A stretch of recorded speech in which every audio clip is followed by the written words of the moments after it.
Olá, professores, um bom dia a todos. Infelizmente não pude estar presente nessa reunião e a pedido do professor Cristiano e da diretoria da UFPB, estou fazendo esse vídeo para transmitir para vocês algumas informações sobre nossas ações, tá? Especialmente a ação do artigo 192 e as ações do 3,17 dos 28,86, tá? Em relação aos o artigo 192, que é mais importante para os docentes aposentados, eu quero informar-lhes que nós já temos 16 execuções ajuizadas, tá?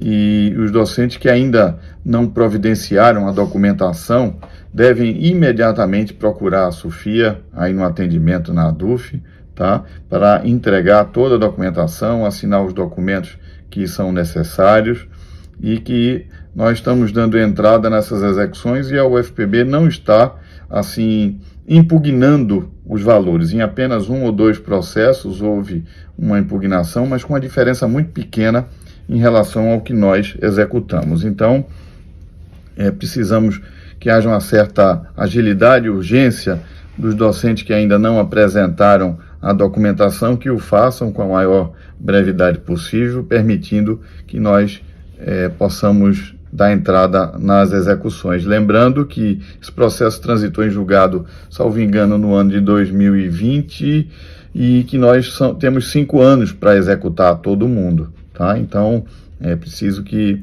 todo mundo seja um pouco ágil, que nós temos ainda 2 anos para poder ajuizar todas as execuções.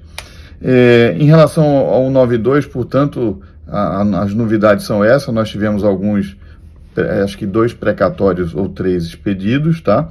Então, está sendo de um certo modo rápido. A demora também vai ocorrer em razão do pagamento desses precatórios, que eles têm que ser enviados até 1 de abril, 2 de abril do ano, para pagamento no ano subsequente. Portanto, nós não temos mais tempo hábil para inscrever precatórios nesse ano de 2023 para pagamento em 2024. Então, todos os precatórios que entrarem agora deverão ser inscritos para pagamento no ano de 2025. Né? Então, em linhas gerais, são essas informações. Qualquer informação suplementar, a doutora Renata, a doutora Ana Raquel também, acredito, estão presentes aí nessa reunião e vão prestar os devidos esclarecimentos complementares. A outra ação seguinte que eu ia falar é sobre os 317. Essa ação dos 317, eu queria fazer um breve histórico de que nós temos ela tramitando desde o ano de 1998, e nessa ação nós obtivemos o direito de executar as parcelas vencidas de 1995, de janeiro de 95, até 2001. Janeiro de 2002, melhor dizendo, perdão. Então, o que aconteceu? Esse processo ele transitou em julgado em 2001 e aí a universidade foi instada a implantar no contra-cheque de todos esse valor foi implantado, e aí nós ficamos e foi implantado inclusive com efeito retroativo ao ano de 2001. Tá? Ou seja, nos restou tão somente a execução no período de 95 ao ano 2000, tá? E de 2001 ela permaneceu incorporada no contra-cheque até o ano de 2012.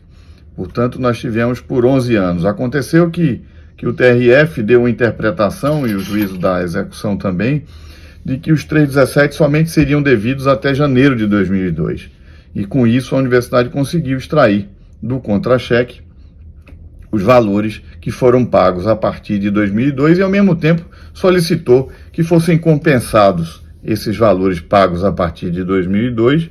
E o que tem acontecido? Nós estamos impugnando essa compensação, entendendo que ela não poderia acontecer na medida em que uma foi decorrente de uma obrigação de fazer e a outra é uma obrigação de pagar, mas os tribunais estão dando essa interpretação, possibilitando fazer essa compensação.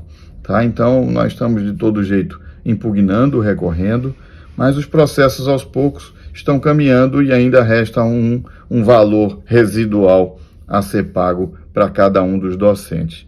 Então, em linhas gerais, são essas informações em relação à ação dos 317. E, por fim, em relação aos 28, nós tivemos aí quase 70 processos aproximadamente transitados em julgado. A universidade insiste no ajuizamento de ações rescisórias, de interpor recursos, mas nós estamos, a ação rescisória foi julgada improcedente e ela insiste em recorrer, mas estamos aguardando o desfecho dessa ação rescisória. Por outro lado, aqueles processos que ainda não transitaram em julgado, que ainda têm pendência de recurso junto ao Superior Tribunal de Justiça, o STJ vem dando um entendimento negativo, aplicando uma prescrição aos nossos processos que não transitaram do mesmo modo que aplicou em relação ao processo do Rio Grande do Sul, mas nós vimos procurando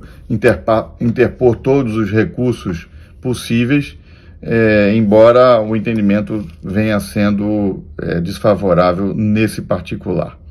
Tá? Então, continuamos aí nessa luta e esperando que haja aí uma luz de entendimento nos ministros do STJ para que afastem essa prescrição aplicada, inclusive com base num precedente do próprio STJ que nós vimos invocando e que afastou essa aplicação de prescrição quando ainda havia a discussão sobre a apresentação de documentos e que isso dependeria dessa exibição e, consequentemente, o prazo prescricional somente ocorreria a partir do ano de 2017. Como nossas execuções foram ajuizadas todas no ano de 2013, nós estaríamos preservados sem aplicação da prescrição. Todavia, o STJ não vem acolhendo essa tese, muito embora tenha acolhido num outro processo, mas vem, assim, atuando de uma forma,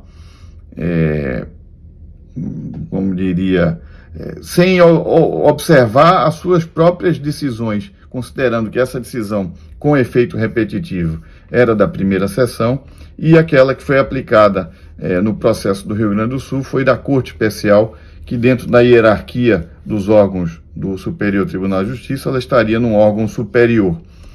Mas, enfim, então são esses desdobramentos e a gente continua aí nessa luta em cima dessas ações e qualquer esclarecimento suplementar estão aí as doutoras Ana Raquel e Renata e também a doutora Sofia, que estão aí à disposição para qualquer esclarecimento suplementar. Um bom dia para todos e muito obrigado. E qualquer coisa, também estamos à disposição pelo celular, pelo WhatsApp, como sempre. Um abraço para todos.